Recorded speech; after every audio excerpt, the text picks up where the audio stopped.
Hello everyone, let's go. Right now, in terms of lockdown fitness, we want to say thank you for all the emails we're getting off everyone. That's a lot of the students and some staff. We understand that you guys are getting a little bit bored being stuck in the house for a few more weeks yet again. But we are producing some skills and fitness challenges for you to do, so make sure you try and do them all. They might not all be for you, so just find what you actually like.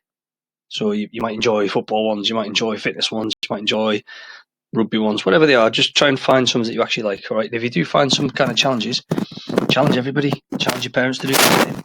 Challenge us to do something. Challenge each other. If you find something that we haven't posted and you want to challenge us, put it on. Let's go. Bring it.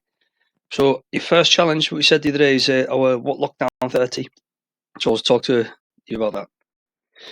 Now, the lockdown 30 is a bodyweight based fitness program for the next 30 days. So for 30 days in a row, you're going to train us. There's going to be daily exercise and routines with options, and there also might be some changes along the way because you never know how you're going to respond to this sort of the program. So we'll show you how to make adaptations to it if needed. But it's basically there to help you build a little bit of muscle, lose some body fat, get a little bit stronger, be able to exercise longer, become more flexible. Right, so you're getting a general conditioning out of it.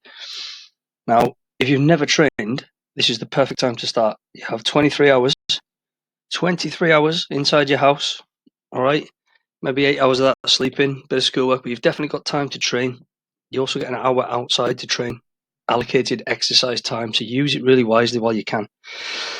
So we're going to do this program for you and other programs and teach you how to integrate them into your sort of daily life. And we'll talk about that a little bit later on as well, because that's one of the issues is people say they don't have enough time to train or they've got nowhere to train, that sort of business. They put a lot of barriers on themselves, so we'll show you how to overcome them and easily get it in there. Now, we're starting off with the exercise stuff first, and then we will move on to the healthy eating habits, but we're not going to do it at the same time, purely because if you try and change all your exercise habits and all your eating habits at once, you'll generally fail. If you've got the exercise right, that will in turn help your diet, your nutrition. It'll help you recover. It'll help you sleep really well. It'll help you feel less stressed, but you've got to get the exercise and the sort of habit of training first before everything else slots into place. If you try and put too many bricks in the wall at once, it'll do well and you'll fail. Okay, so you don't have to do this lockdown 30 program. There are other programs available which staff are producing pretty soon. You might want to follow something very specific to what you do. Now, if you're a rugby player, football player, that sort of stuff, netball player, you might be looking for more speed, agility, power, that sort of things. You might be a swimmer. You might be a long distance cyclist. You might be a runner. You might compete in an endurance event, which is completely different to the power sort of based events. So you might want to follow a specific training program. So we'll be producing them based on kind of what equipment you've got and the options you have where you live. You might have nothing and you can use your body, which is brilliant anyway. Body will do anything you want. You might be lucky enough to have a garage in your gym, or a garage in your gym, a gym in your garage. That'd be crazy. You might have a garage gym. Let's get to that. So you might have a few options there, barbells, dumbbells, that sort of things. So you have a few more options there. But the good news is you only actually need your body. You don't need anything else. It's not difficult to get strong. Your body doesn't know where that resistance is coming from. Resistance is resistance, whether that's coming from a press up, coming from a bench press, coming from a plyometric press up, coming from a handstand, whatever. It's resistance, and your body will adapt accordingly. You'll get stronger, you'll lose body fat, you'll get leaner, all that sort of thing. It doesn't know, so don't worry too much about having all the equipment in the world. In fact, if you have too many options, then it gets a bit too complicated, and you're probably going to end up doing a lot of exercises which aren't very effective. So we'll keep it simple every time. Now, before you say that 30 days in a row of training is too much, there will be rest days in there, but you've got to remember one big thing, which means for 24 hours a day, you shouldn't be out and about. You do have your hour allocated each day for exercise. All right, and this will have an effect on this big thing here, and this thing here, and this thing there. Now, the blue section, the 70% sections, is your BMR, which is what we call your basal metabolic rate, and all that pretty much is the sort of the amount of energy you need to carry out your body functions to keep you alive. The kind of the car, you've started your car, the engine's running, it just sat running, and that's your basal metabolic rate. It's just to keep you ticking over, to keep you alive. Now that can change depending on your weight, all that sort of stuff, how much exercise you're doing, but basically your BMR is steady. You can exercise more to raise it a little bit, but this is where you burn most of your calories. If you're sat in the house so much and you're not moving around school as much, you're not on your feet, you're not going downstairs, you're not doing stuff, your body's not kind of expending as much energy. So if you're eating more, or you're eating the same as what you did before, you're going to put weight on, which is what's happened to me. I'm kind of turned into a mini bowling ball. Going to the fridge every time I see it, walk past the cupboard, have a snack. Oh, hungry, let's go and eat. Oh, thirsty, let's go and sup. Let's go. I have a barbecue at night when it's nice weather, eating all the wrong things and not exercising as much. So I am putting a little bit of weight on, which some of you might find. Now, the next thing you might have ever heard about was your thermic effect of food right there. When you start eating food, you burn some calories in the process of sort of breaking it down. So you're actually burning a lot of calories just to digest that food and make it work for you. So that's 80%. Now the 20% you can really control is this section for the minute. Physical activity. If you're doing something every 30 days, you will be burning more calories. This might be a bit wider. Your physical activity might help you burn a lot more calories, making sure that you are losing weight or you're doing the right thing. Just remember, you do have to eat enough calories every day, but you're probably eating too many calories or too many of the wrong calories, which has a bit of an effect. But we'll talk about the calories later on and the food that you eat. We can control this by exercising every day and raising this a little bit, and then by eating the right things, we can have an effect on this too. Okay, so just bear in mind that 30 days training, that's hard. Yeah, it is. You're not going up much. You're not doing anything, so you can afford this time to train. So with that in mind, boom. If you haven't already, go and watch that first video on goal setting. It's really important to have the goals there, so they're stated down and they're written down, so that you can actually see if you've achieved them or not. It'll also tell you how to make them smart, so you can have specific goals, make it measurable, blah, blah, blah. But go and watch that video before watching this or after watching this, and make sure you get your goals down. It's very important to write them goals down. My 3 goals were to lose 3 kilograms of body weight, improve my aerobic endurance and my muscular endurance for what I want to do. Very specific to me. Yours might be completely different. You might need to lose more than that, but I wouldn't recommend pretty much losing sort of more than 5 kilograms in this month anyway, unless you really need to, unless you're really packing it, you've packed it on and you're pretty heavy. But you might want to increase your body weight, you might want to get faster, you might want to make a team, whatever they are, just write them down so you've got them ready. Okay? So how does this fit in? Look, your goal setting, that's phase 1. So we're setting the goals we want to accomplish and we're giving them time frames. So 30 days, brilliant. There you go. Now you're not going to become a professional player in 30 days, but you can start working towards becoming a professional player. If you're not training much now or you're not training specifically for it, you can start. You've started up the ladder, up the stairs towards getting to become a professional. As I said, you'll only lose a stone if you're really training well and you need to lose that. Really, they're longer term goals. But unless you write them down, you'll never know if you've got there. And this 30 days is what we call a medium-term goal, where we're working for a short block towards what you want to achieve, right? And this program is very generic. It's a general conditioning program aiming to improve everything that you've got. And that's where we step onto these next 2 stages. I'm not body weight for what I want to do. It's very specific weight categories. I need to get into them. So I need to lose that weight to get into them categories. I know that I need aerobic and muscular endurance to fight longer or cycle longer. Based on my needs, yours might be different. Now, next is we're looking at the fitness testing. Very, very important. And we'll talk about that now. So when you do fitness tests, before you start any program, once you've got an idea of your goals, we've got to fitness test. And the reason we do it is because it tells us what we're good at and what we're not so good at. It tells us strengths and weaknesses. So if you want to be a professional footballer and you're lacking speed, you're never going to make it unless you improve that speed. If you don't have any agility or power, unless you've got that, you're never going to make it, because the top level players all have speed, agility, quickness, power. So we've got a fitness test to understand where we are right now. And fitness testing is basically just a measurement of your body. When you do aerobic fitness test, how well does your heart and lungs respond? Doing a strength test, how much can their muscles go? Can they produce that force needed to get up there?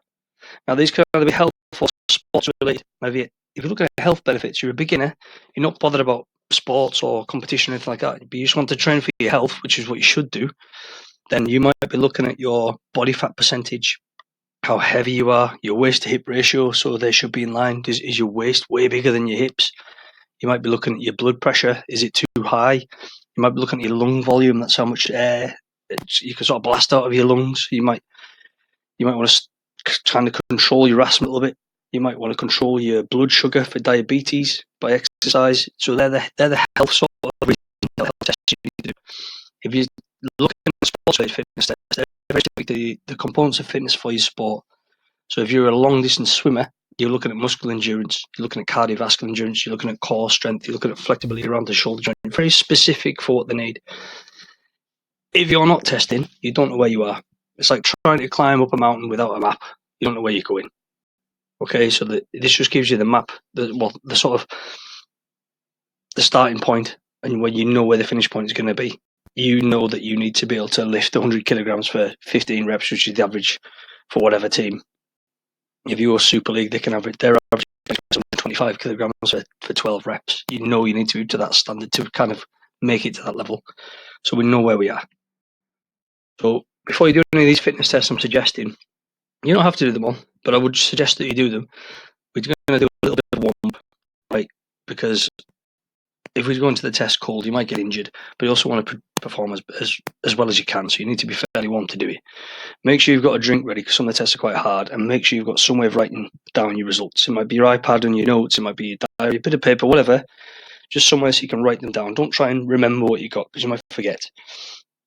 So there's a little warm up. There'll be an Instagram video going up there. So remember, Westlakes_PE is the Instagram. So make sure you give us a follow so you can see this sort of stuff happening. The programs won't be on every day, but there will be. A video of us performing the exercise won't be on every day, but there will be the program once you know what you're doing, sort of 5 or 6 days in. We'll just be posting what to do that day. Okay, so it just starts off nice and easy. Start jumps, 30 seconds, high knees next. All these different ones on the video, so make sure you watch it.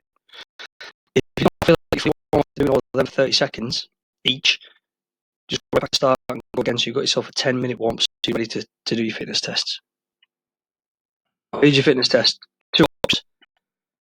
It's important to start where you should be. If you haven't been in a while, you come back off injury, or you've got a reason why you need to start right at the beginning, do it. You do have 4 weeks off. It's a perfect time to train. It's a perfect time to focus on yourself and get yourself nice and healthy. It's brilliant. It's probably the only good thing that's come out of it.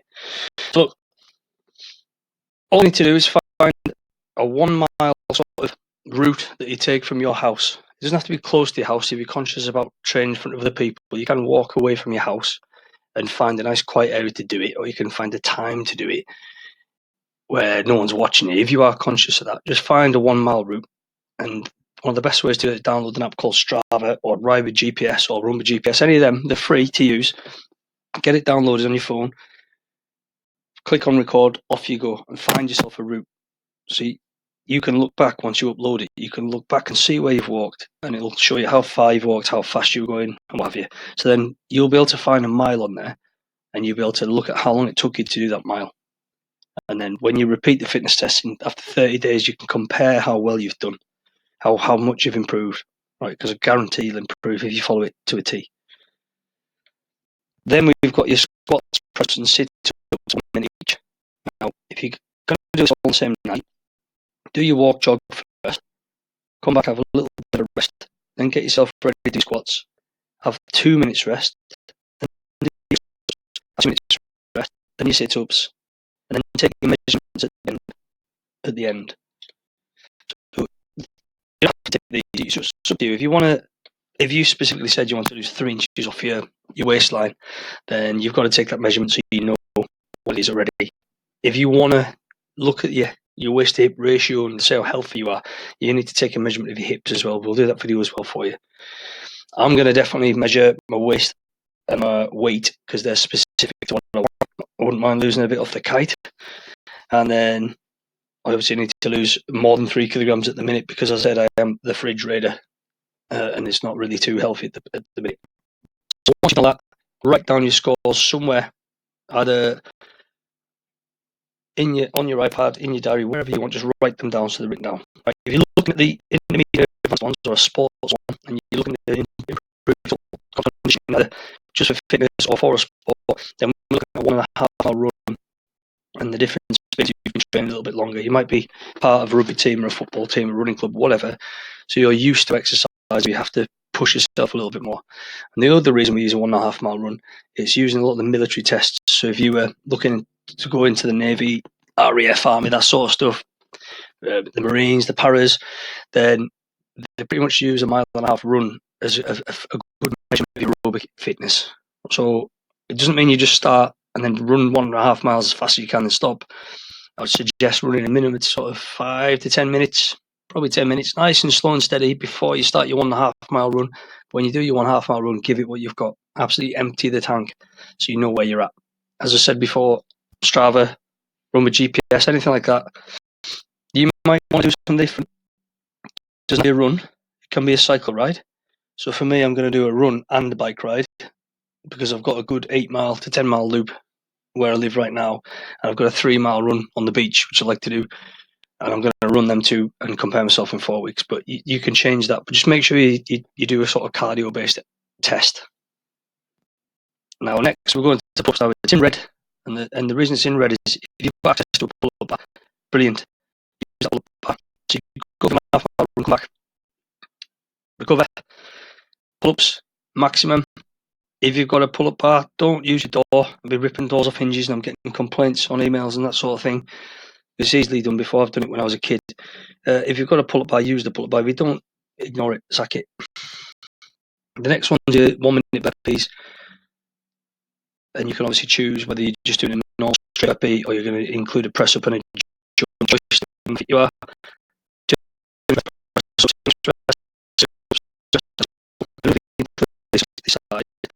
A lot of sports, flexibility in handshakes, low back foot, low pussy chin. That's involved in a lot of movements. You need this flexible, so you're mobile enough to get in certain positions and you're not going to get injured. Now, this is the important bit about your goals and your scores. You must write them down. Well, one of my first rugby coaches told me to do this, and he said the best place to put it is inside your door on your bedroom, the inside of the door on your wardrobe, and in the back of your bathroom. If you get really serious, if you're really serious about hitting them, don't write scores. Just write your goals.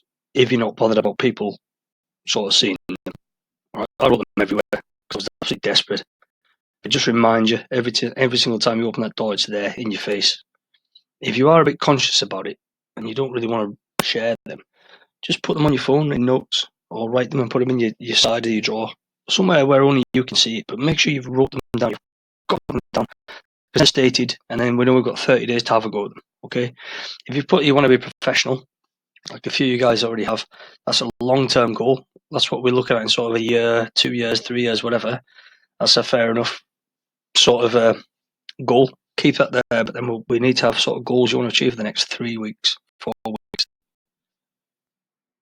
Here we are. Let's go. So lockdown 30. We've kept it extremely simple. You don't have to follow this program.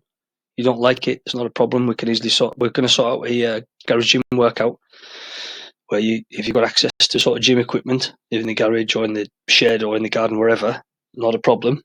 But just remember that we've kept it really simple because sometimes you can make things too complex and you might include too many exercises and you're not really getting the benefit. It's really easy to keep exercise programs simple because sometimes they're the most powerful programs you've got. And this is all bodyweight. So you don't have to go out and get any equipment or use any equipment. It's free to use because you've got your body ready. So you've got two options: beginner side and intermediate advanced and sports side. So on the left hand side, we'll start with this one. Do the one before, and then we move on to the exercise in number order. Warm up first, then your exercises. Starts with your legs or your body. Then you've got your press ups for your upper body. Then you've got a whole midsection. Then you've got a plank right at the end. Then you've got your daily 1 hour exercise. It doesn't have to be in this order. You don't have to do it all at once. Option could be this. Do all your workout, go out for a wander. Could do this first, come back, do this in the morning, do this in the afternoon, do this in the morning, do that in the afternoon. Whatever works for you, you decide. Intermediate advanced, pretty much it's just the same thing.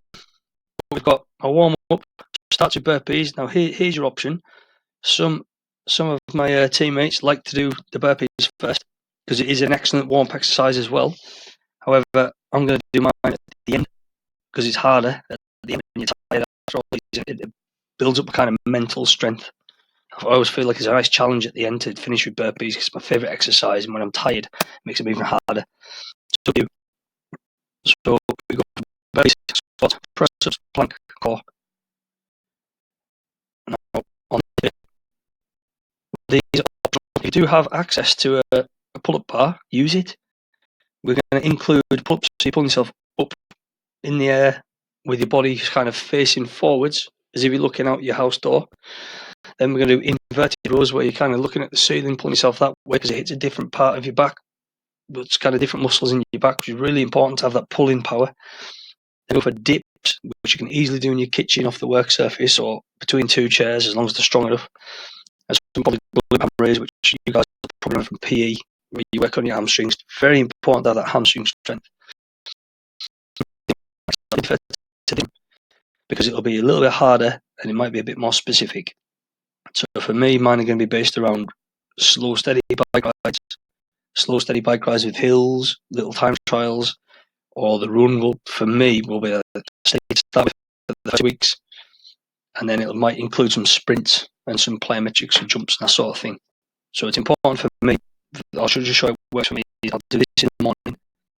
If anybody wakes up and start my day, so I put like 5, 6, get that done, eat, do my work, and I always find I work better than strength workouts in the afternoon. It's just something to do with body temperature. I'm not too sure, but I prefer doing the strength workout later on in the day. So, as we said before, we're not moving around as much. I'm not used to sitting in front of a computer screen at all. I used to be wandering around every lesson. I think I went through 32,000 steps on my last day at school when I was reffing. So I've gone from that to sitting in front of a computer. So I'm bouncing off the walls. I've got to use that energy, and this is a real easy way to use this energy. Pardon me. Right, here we go. So day one. Very simple. You remember what these I want to talk about. Your beginner side. Dead easy. Just starting off, day one. Do you warm up first? If you don't like that warm up, do your own warm up. Not a problem. That's just a body weight warm up you can use to raise your heart rate and kind of get yourself ready for exercise. So get it done. Definitely before you do it every single time. Just to mobilise all your joints and stuff. Get yourself ready for it. Just put on some tunes and off you go. Then you come to your squats, press ups, core, plank, bang. Now, this bit here, if you don't know yet, the left hand number are your sets and the right hand number are your reps. So 3 times 5. So all we do is we do 5, have a rest, do 5, have a rest, do 5, bang, done. So we do all 3 sets of this first to number 2. It's very important to follow the order. So there for a specific reason, I'll tell you in a minute. To work a whole body with squats, then you move on to press. So you do 3 sets of 5 again. You do your 5, have a rest. Do your 5, have a rest. Blah blah blah blah blah blah. And when it comes to the core, it's completely different. Look at the core's done. The core there.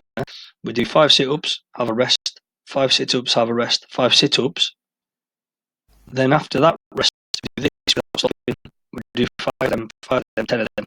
We don't stop in between it. So you do 5 of these, 5 of these, 10 of these. Then we have a rest. So I'll just repeat it again. 3 times this first, rest, then 5, 5, 10 without a rest. That'll burn quite nicely for you. Now, the next one's your plank. And you're going to literally hold it for 10 seconds, have a rest, 10 seconds. And your daily exercise suggested for now would be to walk for either 45 minutes or cycle for 5 minutes. Just go out and do some aerobic exercise for 45 minutes, nice and slow and steady. Just get out in the sun, get out your house. Done. Day one's done. If you're on the intermediate advanced side, I've got a section. If you want to do all 15, then 15 to because we're doing it for 30, it's going to get hard. Here's your suggestions. My burpees go last, but I would recommend that you would start with the burpees first because it's a whole body movement. These are in red. If you have the option, do them. Do 5 burpees, little rest. 2 times 2 proper pull-ups. Nice slow pull-ups. If you can't do pull-ups just yet, just jump up and lower yourself down. Jump up, lower yourself down. Inverted rows, if you've got the option for them.